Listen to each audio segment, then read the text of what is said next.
Thanks, Jill. I'm now passing the baton to Steve Botticelli, who is faculty at NYU postdoctoral program and co-chair of the independent track. Is this working? Can everybody hear me? Let me get a little closer to it now. Thanks. For our roundtable tonight, I've framed 3 questions around 3 key terms from Jill's book for our panelists to take up. And I've told our panelists to really just use these to bring their best associative minds to. I'm not exactly looking for answers. And then we'll have discussion from all of you. First, I'd like to introduce the people on our panel. Amy has already introduced Carol. David Lichtenstein is a psychoanalyst in private practice in New York. He's the editor of the Division Review and a member of the faculty of the Opry Crew Psychoanalytic Association, the New School University, and the CUNY Graduate Center. Chiara Bottici is a philosopher and writer. She's Associate Professor of Philosophy at the New School and the author of Imaginal Politics, Images Beyond Imagination and the Imaginary, A Philosophy of Political Myth, and Men and States. With Benoit Choland, she also co-authored Imagining Europe, Myth, Memory, Identity, and of The Myth of the Clash of Civilizations. She's also a writer of short stories. Historian, psychiatrist, and psychoanalyst George Makari is the director of the DeWitt Wallace Institute for the History of Psychiatry and professor of psychiatry at the Weill Cornell Medical College. He's on the faculty of Rockefeller University and the Columbia Psychoanalytic Center, and is the author of Revolution in Mind, The Creation of Psychoanalysis, and very recently, Soul Machine, The Invention of the Modern Mind, which is to be featured at the World Science Festival at NYU on June 5th and 6th. Okay, my first question has to do with freedom. Worldwide, both psychoanalysis and democratic practices appear to be on the wane. To paraphrase Leo Bersani, there's a secret about freedom. Most people don't like it.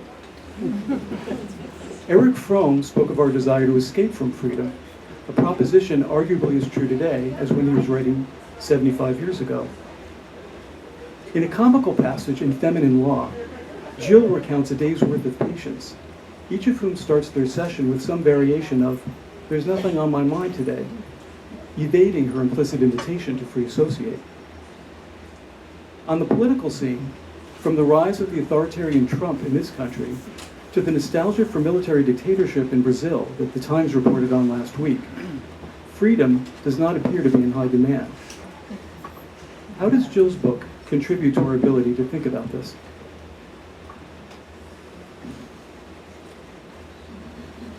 Shall we go this? Okay. It's free, Chiara. It's free, okay. So we can do, this one is easier. This one is.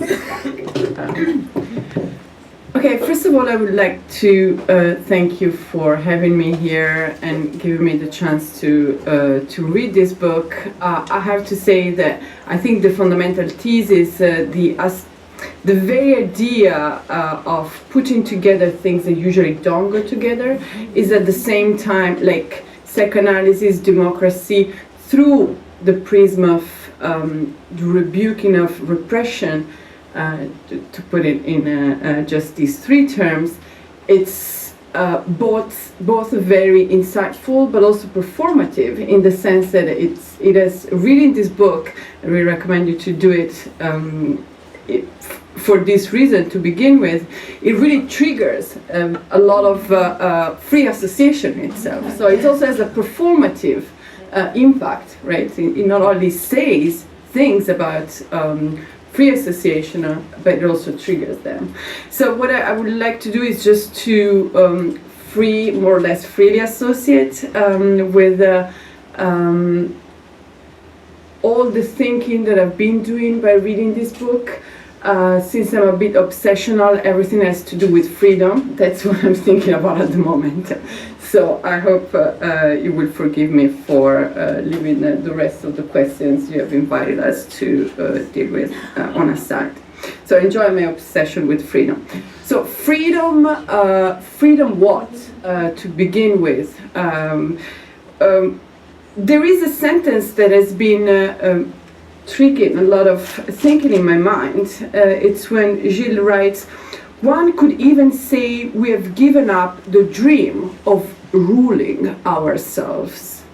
So I've been thinking a lot about this sentence. Have we really given up the dream of self-rule? And if that's really the case, is it a bad or perhaps a good thing? Like, what is the in-between space that can be created the moment we give up the idea of self-rule? And I'm thinking about this because I'm thinking about the what of freedom, right? What freedom, which freedom to begin with. Now, if we think of freedom as simply self-rule and autonomy, which is something that we have inherited from the Western and mainly the European philosophical tradition, we exclude other ways of thinking about freedom that, for instance, includes whatever is not autonomy, but whatever is, for instance, heteronomy. And I think that there's a lot in this book that really pushes us to think about freedom beyond autonomy, around autonomy, without autonomy, perhaps in a way that goes beyond, but keeping still something of what was there. So freedom, what freedom, but then also who? The who, that's another question that kept returning to my mind, who's free. The invitation of the book is to look at this in-between space between psychoanalysis and democracy. So, and I've been thinking of another thesis of the book, which is the idea that the free association and free speech that is triggered and created in the analytic space find its public echo in the practice, in the very practice of democracy. So I've been wondering, how is this happening, and who is the carrier of this spillover effect, so to speak? And I'm asking this because as a personal experience, if I look around myself, I mean, I can say that among the people that I consider the most free in their daily life, they're all either psychoanalysts or psychoanalyzed. So I'm like, there's something that has to do with psychoanalysis and freedom that they really go nicely together. But hey, this is the compliment. Wait for the end of it. They're not necessarily the most politicized, right? So that's the thing.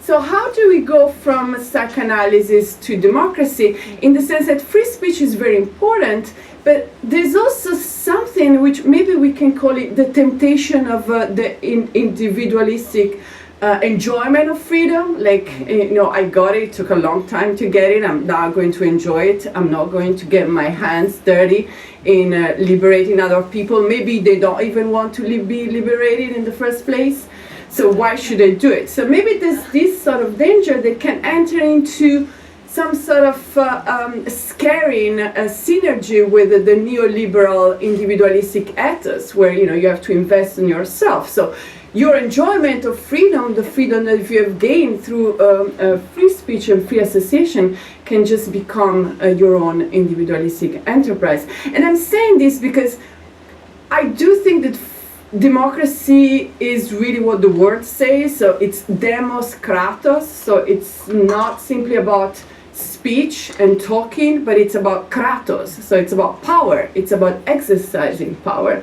So there has to be something that goes from the free speech and its echo in the psychoanalytic practice that has to spill over in terms of actual power. Like, otherwise we end up, you know, talking a lot, but they end up ruling us. And that's the danger that I see if you know, we don't find a way to somehow get outside of the danger and the push for an individualistic enjoyment of the freedom that you have been able to cultivate somehow.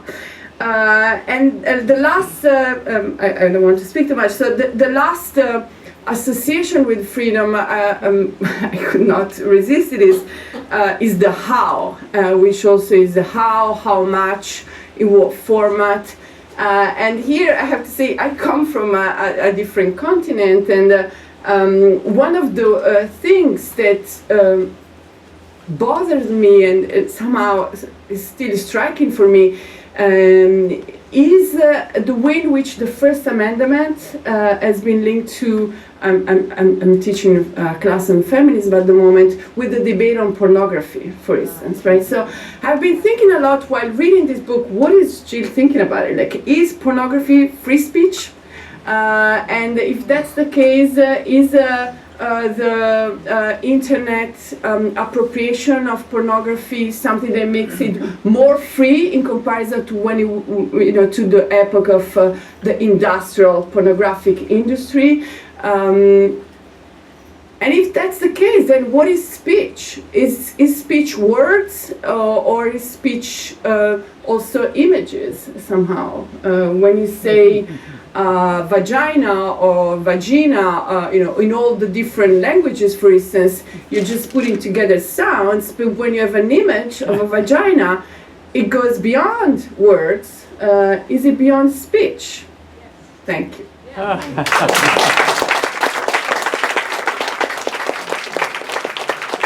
Let's see what others have to say. I'm hoping we'll all be able to sort of speak to and with each other here.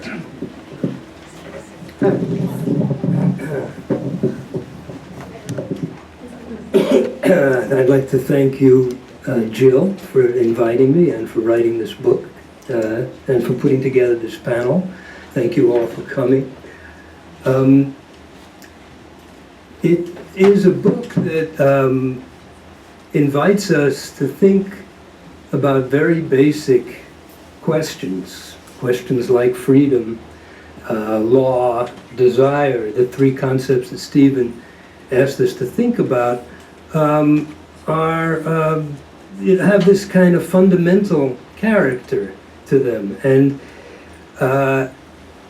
I appreciate that opportunity to sort of return to this sort of fundamental place where these concepts reside, and then to kind of work with them, as Jill does in the book, and sort of put them to work.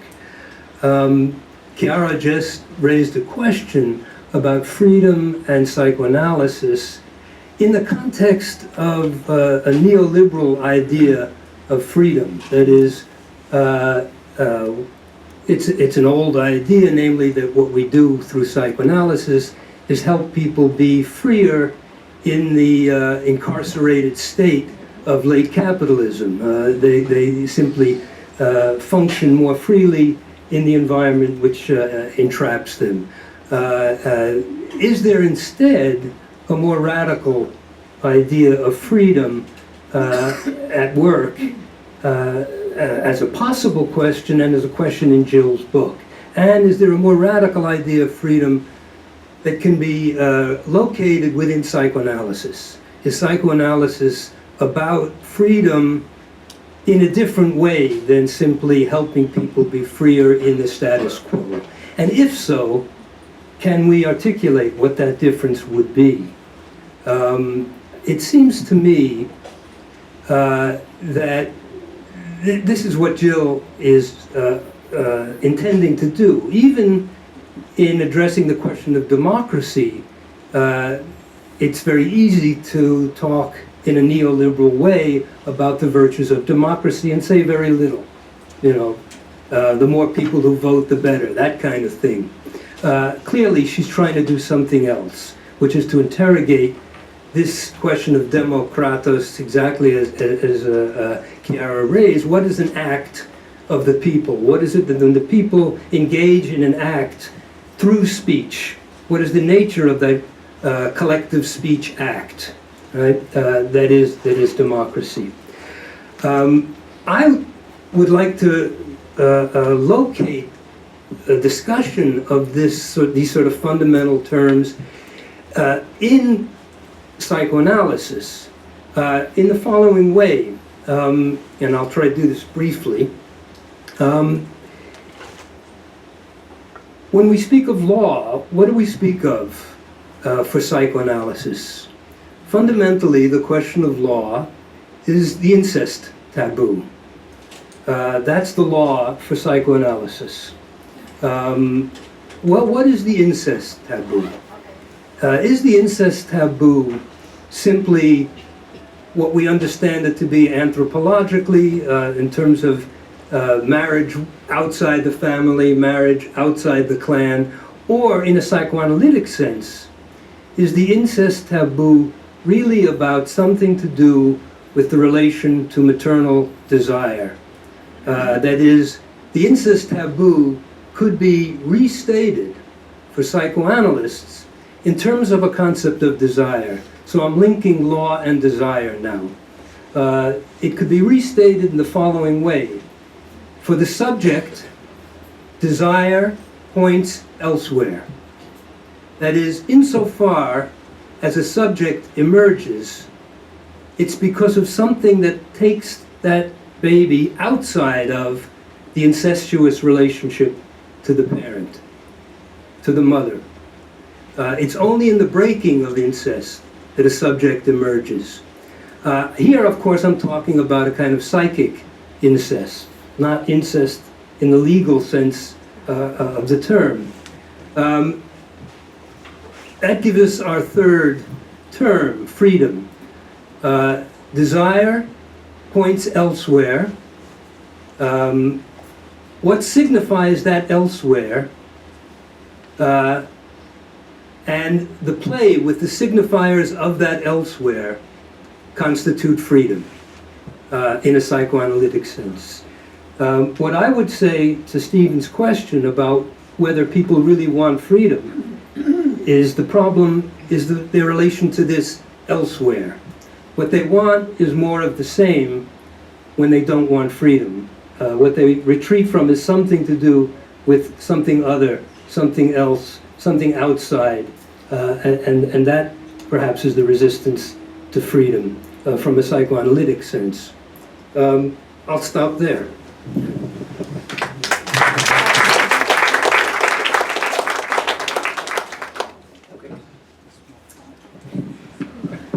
Well, first of all, before I go to freedom, I just want to say I hope everyone has understood at this point what an extraordinary book this is. And I was looking at those prints behind us, and they really do capture what this book is about, which is that many different facets of what is actually a new space that Jill's created.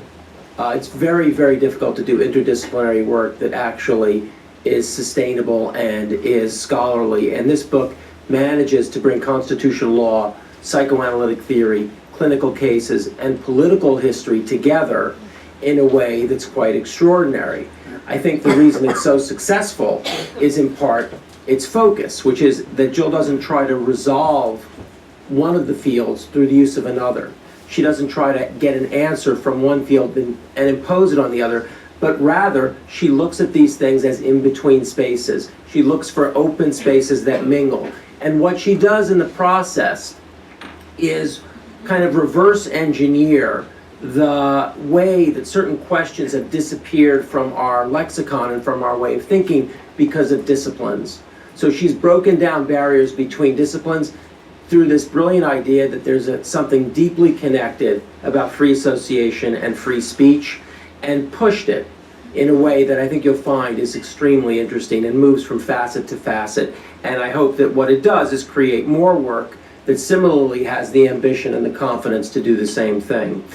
Now, in terms of freedom, one of the things that I think Jill's work does is, by merging different fields with different notions of freedom, she complicates and problematizes the notion of freedom. She immediately lets us know that freedom implies limits, that freedom by itself is an empty concept without the notion that there is some place where freedom ends. And what is that place? And how do we define that place, both for individuals in psychoanalysis and for a social community, a polis? And that then really does cast into, a new kind of framework. Can one of the ways of thinking about the limits of freedom help us understand the other? Because frankly, they're incredibly difficult to understand. It's very difficult to understand how freedom operates, it's not just an absolute good. It can be an evil. Freedom, when, think about Sigmund Freud. Sigmund Freud had, at first, a liberationist notion of psychic health. He had a liberationist notion that said, release the unconscious, release the repression, make the unconscious conscious, you will be well. Conservative, bourgeois, Victorian culture in Vienna is making people sick. He literally says that in 1906. And then World War I is extraordinarily free, isn't it? It's free to kill. And millions and millions and millions of people die. And he rethinks this notion of freedom and thinks, well, wait a minute, what is at stake in limiting freedom? So that's the kind of question that Jill explores in a multiple facets in a fascinating way. And I think she does it in a way that intuits the deep history of this question, which is that liberalism in its very fundament, that freedom that John Locke tried to create, very clearly had a boundary. And the boundary is very relevant to us today. He was worried about religious terrorism. He was worried about fanatics, religious extremists, Protestant sects who declared war on the state because they heard it from God, and that was absolute knowledge. And what he framed instead was the notion of a mind that was associative. All of its knowledge was contingent. All of its knowledge was parochial. It was prejudicial. And therefore could make no absolute claims about others' knowledge. It had to feel, it had to exist in a world that was tolerant. So if the soul didn't know truths, but the mind knew relative, provincial, associative, sensational kinds of truths, you might create a society that was more stable, that was liberal and tolerant. The political framework for the founder of mentalism, John Locke, was critical. So Jill has put these two things back together. They've been separated for a very long time. And I think as you read, you'll think hard about your clinical work and about your existence as a citizen today. As people have said, democracy seems to be on the run in certain places. And how those kinds of questions relate to us today.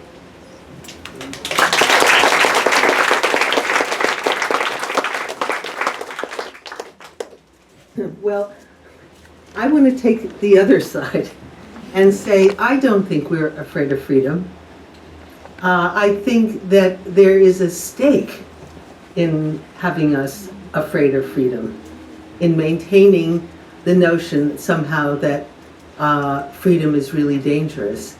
And what strikes me as I listen to this conversation is, I asked the question when I spoke before, what is the word feminine doing in this title? And I sort of watch how it disappears.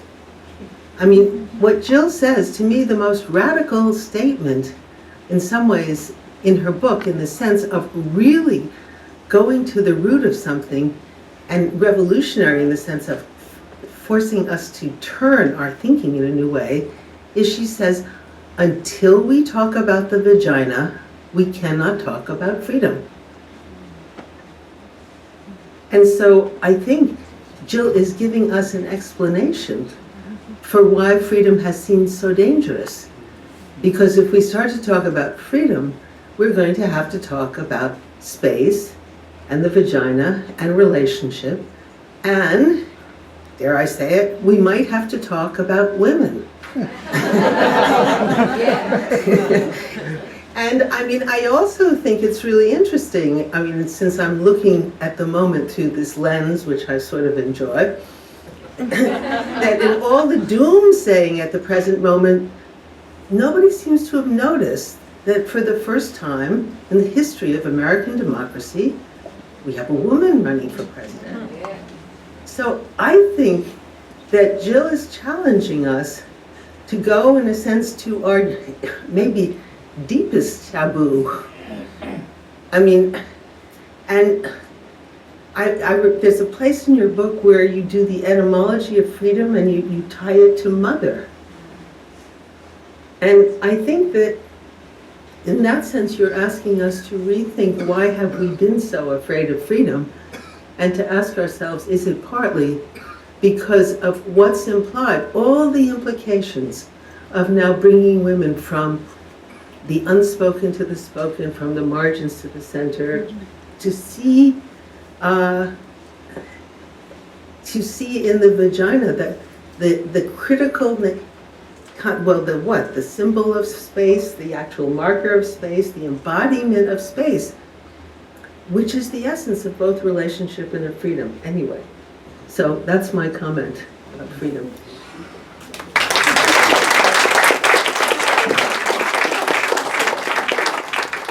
Would any of you like to address each other?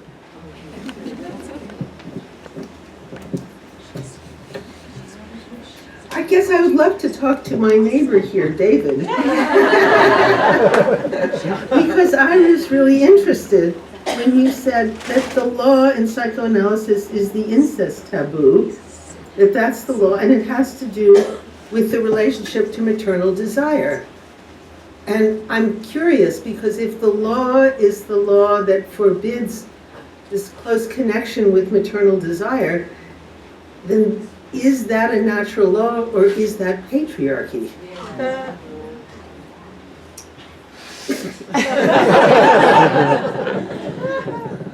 I'm so glad you asked that question.